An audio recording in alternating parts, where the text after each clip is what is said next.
Hello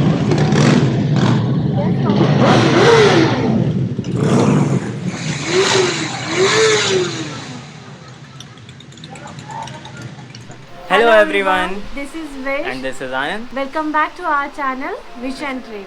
आज Sunday है, Rotterdam में दिसंबर का मंथ चल रहा है, तो ऑब्वियस है कि ठंडी यहाँ की बढ़ चुकी है। एंड आज कुछ 3 डिग्री के बराबर है एंड उसके साथ क्लाउडी बारिश वाला मौसम भी हो रखा है। And it's totally fog out there. बाहर इतना फॉग है एंड हम लोग आज आपने जैसे टाइटल में देख ही लिया होगा, today we are going to make a video on what all things are required if you are travelling from India to Netherlands. So क्या क्या डॉक्यूमेंट्स लगेंगे आपको, क्या क्या प्रोसीजर होता है, अपनी भी स्टोरी बताते रहेंगे हमारे साथ क्या हुआ था, कौन कौन सी ट्रेजेडी हुई थी। एंड इन सब को थोड़ा क्रिएटिव बनाने के लिए आज हम क्या करने वाले हैं। यस, सो आज हम एक अच्छी स्पेशल जगह जाने वाले हैं। सो जहाँ पे हम रहते हैं वहाँ पे वॉकिंग डिस्टेंस पे हार्डली 700 मीटर पे एक पार्क है जो काफ़ी ज़्यादा एकड़ में फैला हुआ है। पॉसिबल वेदर कंडीशन अच्छी हो तो हम ड्रोन उड़ा के आपको शॉट दिखाएंगे कि how big as that, otherwise Google map तो है ही।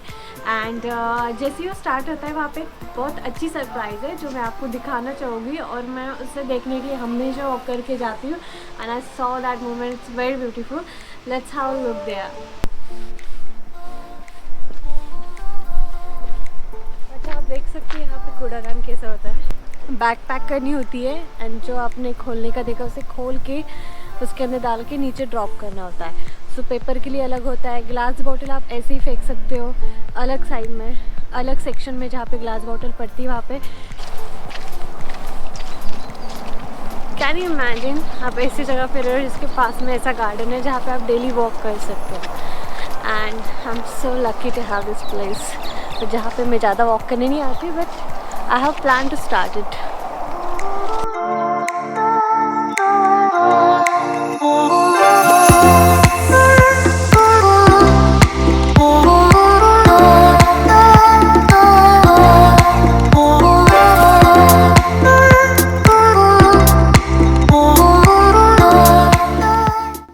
जॉब ढूंढने के लिए काफ़ी सारे सिंपल वे है, ज़्यादा कॉम्प्लिकेटेड नहीं है। इफ़ यू थिंक कि आप हाईली स्किल्ड हो और दूसरे कंट्रीज़ में जॉब कर सकते हो तो अपना लिंक्डइन प्रोफाइल अच्छा बनाइए। वहाँ के थ्रू आप लिंक्डइन जॉब पोर्टफोलियो के थ्रू अप्लाई कर सकते हैं।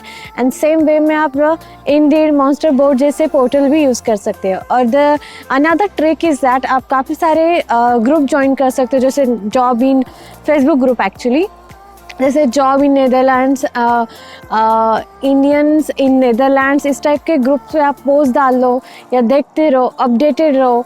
एंड द अनदर वे आप लिंक्डइन ग्रुप्स भी ज्वाइन कर सकते हो and you can search there as well.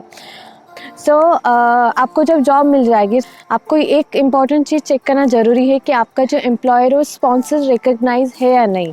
और वो चेक करने के लिए आप IND करके संस्था है वहाँ पे चेक कर सकते हो, और उसकी वेबसाइट है ind.nl। Search name of company और आपको पता चल जाएगा कि वो स्पॉन्सर रिकग्नाइजर है या नहीं। हम डिस्क्रिप्शन में अब आज की डेट में अपडेटेड एक PDF लिंक डालेंगे जिसके अंदर लिस्ट ऑफ कंपनी है जो रिकग्नाइज स्पॉन्सर है, और वहाँ से आप फिल्टर आउट कर सकते हो। Sometimes someone comes into your life so unexpectedly. Sometimes someone turns to be the one that gives you everything, just like you did. Took me by surprise, made me complete. You changed my life, made me believe in real love. And now my heart beats, it beats for you. Since you came into my Real time. Guys, if you want an update of our life, then you can search us on Instagram. This one is the ID, and you can follow us for daily update. So I used to post my food, my daily life, whatever the amazing I saw or capture here, I used to put that on Instagram. So please do follow me. अगर आपकी annual salary 68,000 euro से ज़्यादा है तो आपका tax पड़ेगा 49.10%, and अगर आपकी 68,000 से कम है तो आपका पड़ेगा 37.5% अप्रॉक्स। सो अगर आपको एग्जैक्टली देखना है कि आपका इन हैंड सैलरी कितनी आ रही, तो there is a one site the tax.nl, वहाँ पे आप जाके देख सकते हैं पूरा ब्रेकअप कि आपकी मंथली सैलरी इन हैंड कितनी आएगी। एंड अगर आप हाईली स्किल्ड माइग्रेंट से यहाँ पे आ रहे हैं तो सबसे इम्पॉर्टेंट चीज़ होती है 30% रूलिंग। आप 30% रूलिंग अवेल कर सकते हैं। तो नेदरलैंड्स गवर्नमेंट क्या करती है कि आपको 30% टैक्स रिबेट देती है अगर आप हाईली स्किल्ड माइग्रेंट हैं, क्योंकि नेदरलैंड्स गवर्नमेंट चाहती है कि बहुत सारे हाईली स्किल्ड माइग्रेंट यहाँ पे आएँ एंड कंपनी को डेवलप करें। सो अगर और द tax.nl पे आप ये भी चेक कर सकते हैं कि 30% रूलिंग के बाद आपका कितना इन हैंड आ रही है। एंड अगर आपने अलग से पोस्ट ग्रेजुएट किया है तो आपको अलग से टैक्स रिबेट मिलता है। अगर आपने ग्रेजुएशन किया है तो आपको अलग से टैक्स रिबेट मिलता है। एंड अगर आपने रिसर्चर हैं तो आपको अलग से टैक्स रिबेट मिलता है।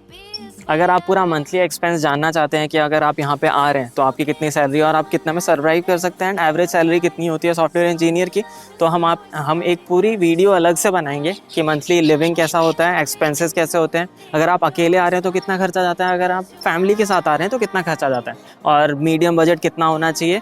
तो ये सब के लिए हम अलग से वीडियो बनाएंगे। अगर आप इंटरेस्टेड हो तो please comment on this video, तो हम लोग नेक्स्ट वीडियो यही वाली बनाएंगे। तो ट्रैवलिंग डॉक्यूमेंट्स जब हम इंडिया में बनाएंगे, so we have to start with a passport. आपको पासपोर्ट की ज़रूरत है जो आप अपने स्टेट के हिसाब से, सिटीज़ के हिसाब से अप्लाई कर सकते हो। एंड इस बारे में हम डेफिनेटली नहीं जाएंगे, you can search other videos as well because it's a basic process. And passport होने के बाद birth certification, it's very very important. वो इंग्लिश में चाहिए और लेटेस्ट चाहिए। आपके पास 3 महीने भी पुराना हो तो try to bring new one, क्योंकि यहाँ पे बर्थ सर्टिफिकेशन काफ़ी सारी जगह पे आने के बाद भी लगता है। तो अभी आप लेटेस्ट निकालोगे तो आप 6 महीने तक यूज़ कर सकते हो। एंड वो इंग्लिश में होना चाहिए, और वो इंग्लिश में पॉसिबल नहीं है तो आपको ट्रांसलेटर करके डॉक्यूमेंट लगाना होगा जिससे कि वो रिकग्नाइज हो। Second most important thing, if you are married और आप अपनी वाइफ के साथ आ रहे हो या वाइफ हस्बैंड को लेके आ रही है, तो मैरिज सर्टिफिकेशन होना बहुत इंपॉर्टेंट है। And marriage certification, birth certification या कोई भी रिलेटेड डॉक्यूमेंट हो तो उसे आपको अपोस्टिल कराना होगा, जो हमने फर्स्ट टाइम सुना था। तो ये प्रोसेस ऐसी होती है, पुणे की एक कंपनी है, तो इस कंपनी के थ्रू हमने अप्लाई किया था। They provide very nice service, like with in a 10 day they promise with 7 days में डॉक्यूमेंट्स अपोस्टिल होके आती है। अब अपोस्टिल क्या है? अपोस्टिल एक स्टैम्प है मिनिस्ट्री ऑफ एक्सटर्नल अफेयर का, जो आपको दिल्ली से लगाना होता है। तो आप कहीं से भी स्टे करते हो, ये कंपनी आपको हेल्प करेगी। तो उन्हें आपको आप चाहे तो उन्हें बाय पोस्ट डॉक्यूमेंट भेज सकते हैं, या ऑफिस विजिट करके भेज सकते हैं, या PDF भेज सकते हैं। तो वो कलर प्रिंट करा के, बट ओरिजिनल डॉक्यूमेंट्स में ही लेना। हमारे भी ओरिजिनल मैरिज सर्टिफिकेशन के ऊपर अपोस्टिल है, तो don't worry about that, it will work everywhere. और कुछ डॉक्यूमेंट्स हमें साथ में ले जाने होंगे। Aadhaar card, PAN card doesn't work here, तो हमें ड्राइविंग लाइसेंस वर्क हियर। तो आपके पास ड्राइविंग लाइसेंस नहीं होगा तो इंडिया में निकाल लीजिए। तो क्योंकि हमें 30% रूलिंग के अंदर आते हैं, तो आपको सिर्फ ड्राइविंग लाइसेंस एक्सचेंज करना होगा। एंड मैं डिपेंडेंट वीज़ा पे आई हूँ, तो मेरी भी ड्राइविंग लाइसेंस आनंद के 30% रूलिंग के अंदर मेरा एक्सचेंज होके मिल रहा है। तो आप 30% रूलिंग के अंदर नहीं आते हो तो आपको इसे यहाँ से अप्लाई करना होगा, यहाँ पे टेस्ट देनी होगी। और यहाँ पे ड्राइविंग लाइसेंस कैसे लेते, it's a big story, so we can discuss it in another video. आपको चाहिए होगा तो you can comment us and we will get back to. आपके जब 30% रूलिंग की डॉक्यूमेंटेशन कंप्लीट हो जाते हैं, उससे हमें लगातार 2 से 3 मंथ लगे थे। एंड ड्राइविंग लाइसेंस के एक्सचेंज के प्रोसेस के लिए आप ये वाले लिंक फॉलो कर सकते हो, तो विद इन अ मंथ आपका ड्राइविंग लाइसेंस एक्सचेंज होके आ जाएगा। And the another thing is vaccine certification is very very very important now days. And वो ऐसा है कि आपको फुल्ली वैक्सीनेटेड वाला सर्टिफिकेट लेना ज़रूरी है। एंड यहाँ पे आने के बाद आपको हमारा वैक्सीनेशन सर्टिफिकेशन दिखा के, इंडिया का वैक्सीनेशन सर्टिफिकेशन दिखा के यूरोप वाला वैक्सीनेशन सर्टिफिकेशन से एक्सचेंज करना होगा। तो इसके लिए भी सेम प्रोसेस है, ऑनलाइन सर्च करो, इस लिंक पे जाओ एंड आप अपॉइंटमेंट ले सकते हो और वो सर्टिफिकेशन एक्सचेंज करा सकते हो। आपको जॉब मिल चुकी है, आपको सैलरी एक्सपेक्टेशन भी पता है, आपको डॉक्यूमेंट्स भी तैयार हो चुके हैं, बट अगर आपने अपना कॉन्ट्रैक्ट साइन कर दिया है अपने एम्प्लॉयर के साथ, देन आपका एम्प्लॉयर आपके लिए अप्लाई करेगा एक वीज़ा के लिए, एम्प्लॉयमेंट वीज़ा के लिए। तो यहाँ पे बहुत डिफरेंट टाइप के होते हैं, कंट्रीज़ पे डिपेंडेंट होते हैं, आप किस कंट्री से आ रहे हैं। तो आपको एक रेसिडेंट परमिट लेना पड़ेगा या तो प्रोविजनल रेसिडेंट परमिट लेना पड़ता है, जिसको MVV बोलते हैं। तो आपके लिए आपका एम्प्लॉयर अप्लाई करेगा उसको, एंड उसको 90 डेज़ लगते हैं गवर्नमेंट को अप्रूव करने के लिए। जब वो अप्रूव हो जाता है तब हम लोगों को एक डच एम्बेसी में जाना पड़ता है MVV वीज़ा को अप्लाई करने के लिए अपने पासपोर्ट के थ्रू। फिर आपके पास 3 महीने होते हैं उसको कलेक्ट करने के लिए। एंड इंडिया में हम लोगों के पास मुंबई में एक एम्बेसी है एंड दिल्ली में एम्बेसी है, तो आप दोनों में से किसी में भी जा सकते। अगर आप मुंबई में अप्लाई कर रहे हैं तो आपका पासपोर्ट दिल्ली जाता है स्टैम्प के लिए, क्योंकि स्टैम्पिंग मशीन दिल्ली में है, तो आप डायरेक्ट दिल्ली भी अप्लाई कर सकते हैं। आपको जब अप्लाई करते हैं तो आपका 10 या 1 वीक या 10 दिन में वापस आपके घर पे पोस्ट के थ्रू आ जाता है। एंड अगर आपका वीज़ा भी आ चुका है तो आपको 3 महीने के अंदर यहाँ से या इंडिया से नेदरलैंड ट्रैवल करना पड़ता है। तो वो प्रोविजनल होता है 3 महीने के लिए। अगर आप यहाँ पे आ जाते हैं उसके बाद आपको प्रॉपर रेसिडेंट परमिट लेना पड़ता है। So before moving to Netherlands, the another important thing is that property to live. तो आपको एम्प्लॉयर आपको जगह दे रहा है, तो it's very very good. You can settle it down till you are going to find a new property for yourself. आप bachelor आ रहे हो, then go for sharing room, it's better way to live. यहाँ पे आने के बाद आपके पास फ्रेंड्स नहीं रहेंगे, तो इट्स बेटर कि आप रूममेट्स के साथ रहो, तो आप नया कल्चर एक्सप्लोर कर सकते हो, लोगों को एक्सप्लोर कर सकते हो। एज ए कपल आ रहे हो तो आप प्रॉपर्टी इंडिया से ही सर्च कर सकते हो, एम्प्लॉयर की हेल्प लेके आप एक प्रॉपर्टी बुक कर सकते हो। तो यहाँ पे थोड़ा सा अलग तरीके से प्रॉपर्टी दिखाई जाती है। तो फर्स्ट हमारी प्रायोरिटीज़ बहुत थी कि हमें ऐसा चाहिए, हमें फर्नीचर चाहिए, हमें ये चाहिए वो चाहिए। बट जैसे जैसे प्रॉपर्टीज़ हमारे हाथ से जा रहे थे, टाइम कम था, तो हमने जो फर्स्ट प्रॉपर्टी हमें अलाउ की उसमें हमने रेंट कर लिया, and that was very nice place. तो यहाँ पे ऐसा सीन होता है कि हमें पहले प्रॉपर्टी चूज़ करनी होती है। We have to schedule a call कि हमें देखना है इस टाइम पे, तो वो एक साथ बहुत सारे लोगों को प्रॉपर्टी दिखाते हैं। तो उनमें से जिसको प्रॉपर्टी पसंद आती है वो अप्लाई करते हैं। प्रॉपर्टीज़ देखने के लिए आप ये सारी लिंक्स देख सकते हो, और इसकी लिंक्स हमने डिस्क्रिप्शन बॉक्स में भी दे रखी है, so you can check that out. तो प्रॉपर्टीज़ की जो वैल्यूज़ होती है वो लोकेशन वाइज आपकी रिक्वायरमेंट के हिसाब से अलग अलग होगी। जैसे कि हमारी जो प्रॉपर्टी है अपहोल्स्टर करके प्रॉपर्टीज़ होती है, जिसके नीचे फ्लोरिंग दी रहती है, एंड कुछ इलेक्ट्रॉनिक्स है। जैसे हमारा घर जो है उसको नीचे फ्लोरिंग थी, ओवन था, माइक्रोवेव है, डिश वॉशर है, फ्रिज है, and lights and all, heater of course it's mandatory है। तो ये सब देख रखे हैं। तो हमारे पार्किंग भी है एंड ऊपर एक स्टोर रूम भी है सेपरेट। तो 1250 यूरोज़ मंथली हमारे चार्जेस जाते हैं। तो कभी कभी ऐसा भी होता है कि 2 BHK वाला घर आपको एक अच्छे से लोकेलिटी में 1000 में भी मिल जाए। तो it depends upon luck as well कि आपको किस टाइप की प्रॉपर्टी किससे प्राइस में मिल रही है। और ऑब्वियस आप सिटी के हिसाब से भी वो प्राइसेस वैरी करते हैं। बट आप एक बार जब यहाँ पे मूव जाओगे then you can have a your choice, like आपको सिटी के अंदर रहना है, सिटी के बाहर रहना है। सो नेक्स्ट पॉइंट है अबाउट ट्रैवल। सो आप कैसे इंडिया से यहाँ पे ट्रैवल करेंगे, तो आप हमेशा गूगल पे डायरेक्ट ही चेक करना कि कौन कौन सी फ़्लाइट्स हैं, कंपैरिजन गूगल पे करना, ना कि डिफरेंट पोर्टल्स पे।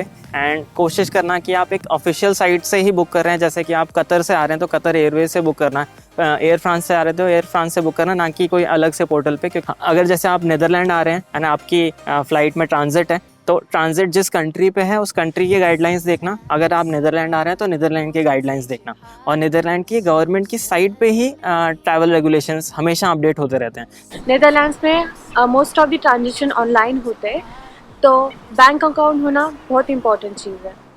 बैंक अकाउंट ओपन करने के लिए यहाँ पे सिंपल प्रोसेस है। ऑनलाइन आपको अप्लाई करना होता है, एप्लीकेशन मिल जाते हैं और आपको पोस्ट के थ्रू ATM आ जाता है। तो अप्लाई करने के लिए डॉक्यूमेंट्स क्या लगते हैं?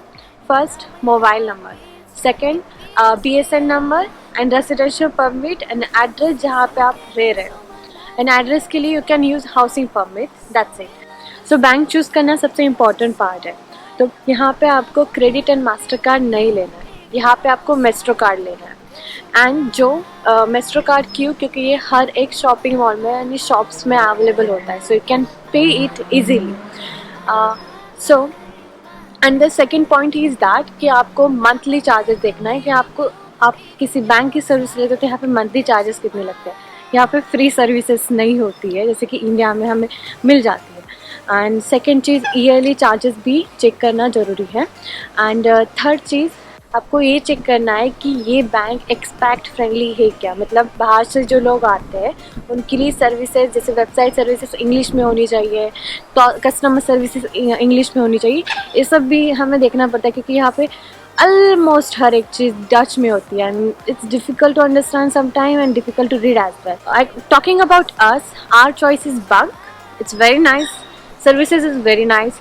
आप इसको हर एक शॉपिंग मॉल में यूज़ कर सकते हैं। बैंक उसका प्रोसेस सिंपल है, आपको वेबसाइट पे जाके एप्लीकेशन मोबाइल में डाउनलोड करना होता है, वहाँ पे अप्लाई करना होता है, स्कैन करके डॉक्यूमेंट सबमिट करने होते हैं, आपको बैंक तुरंत बैंक अकाउंट क्रिएट हो जाता है and within 3-4 days, maximum 3-4 days आपको पोस्ट से कार्ड भी आ जाता है which we can activate and use it. यहाँ पे जैसे ही आप लैंड करते हो तो आपको म्यूनिसिपैलिटी पे रजिस्टर करना होता है खुद को कि आप यहाँ पे आ चुके हो एंड आप एक हाईली स्किल्ड माइग्रेंट हो। यहाँ पे आते ही आपको डिफरेंट डॉक्यूमेंट्स चाहिए होते हैं, जैसे बर्थ सर्टिफिकेट चाहिए होता है आपको। जो बर्थ सर्टिफिकेट यहाँ पे सबसे ज़्यादा मायने रखता है क्योंकि वो पहला डॉक्यूमेंट होता है। जैसे इंडिया में बर्थ सर्टिफिकेट का उतना मायना नहीं होता, पैन कार्ड, आधार कार्ड का आजकल बहुत होता है, तो यहाँ पे बर्थ सर्टिफिकेट मेन होता है। तो आपको बर्थ सर्टिफिकेट चाहिए होता है। अगर आप मैरिड हो तो आपको मैरिज सर्टिफिकेट भी साथ में चाहिए होता है। एंड आप यहाँ पे आ चुके हो तो आपको रेसिडेंट परमिट पहले चाहिए होता है कि आप एक घर पे रह रहे हो आप, और उस रेसिडेंट परमिट को आप अपने नाम के साथ रजिस्टर कराना पड़ता है म्यूनिसिपैलिटी पे। तो आपको ये 3-4 डॉक्यूमेंट चाहिए होते हैं। जब आप वहाँ पे जाके डॉक्यूमेंट देते हो एंड आपको ये पहले अपॉइंटमेंट लेनी होती है ऑनलाइन, उसकी साइट मैं डिस्क्रिप्शन में डाल दूँगा। आप ऑनलाइन रजिस्टर करते हो और फ्री ऑफ कॉस्ट होता है। उसके बाद आपको एक पर्टिकुलर डेट पे वहाँ पे जाना पड़ता है, फिर आपका ये सब पूरा डॉक्यूमेंट वो लोग लेते हैं एंड उसके बाद अराउंड 1 वीक के बाद आपको BSN नंबर मिलता है। BSN नंबर एक सिटीज़न नंबर करके होता है जो कि हर एक डॉक्यूमेंट पे लगता है। जैसे आपका म्यूनिसिपैलिटी में आपने रजिस्टर कर लिया तो आपको रेसिडेंट परमिट लेना पड़ता है। रेसिडेंट परमिट के लिए आपको अप्लाई नहीं करना पड़ता है, आपके एम्प्लॉयर ने ऑलरेडी अप्लाई कर चुका होता है, आपको बस वहाँ पे जाके कलेक्ट करना होता है। तो आप जैसे यहाँ पे लैंड कर रहे हो विदिन 2 वीक्स आपको कलेक्ट करना होता है। तो उसके लिए आपको थंब प्रिंट लेंगे और उसी टाइम रेसिडेंट परमिट मिल जाता है आपको। तो रेसिडेंट परमिट भी एक एज अ आइडेंटिटी प्रूफ की तरह यहाँ पे काम करता है, तो आप उसको भी लेना मत भूलिएगा। हमने अपने पर्सनल एक्सपीरियंस से आपको पूरी प्रिपरेशन बताई जो आप नीदरलैंड्स या किसी भी यूरोपियन कंट्री में आने से पहले प्रिपरेशन कर सकते हो, डॉक्यूमेंट वाइज भी और मेंटली और फिजिकली भी। एंड आपको अगर एक्स्ट्रा इन्फॉर्मेशन चाहिए या हमने कुछ मिस किया होगा तो आप कमेंट सेक्शन में बता सकते हैं कि आपको कौन सी नई सीरीज़ चाहिए या कौन सी एक्स्ट्रा इन्फॉर्मेशन चाहिए। And please like this video if you really like this and subscribe to our channel. Please do share this to your social media accounts और आपके कोई भी व्हाट्सएप ग्रुप में, सो लोगों को इंस्पिरेशन मिलेगी कि it's not difficult to start a new journey with a new country. So आप हमें इंस्टाग्राम पे फॉलो कर सकते हैं जहाँ पे हम डेली लाइफ के अपडेट्स देते हैं और नए जो वीडियोस आते हैं उसके अपडेट देते हैं। एंड आप हमें इंस्टाग्राम पे डायरेक्टली DM भी कर सकते हैं if you have any questions, so we can personally talk and give you more information and guide.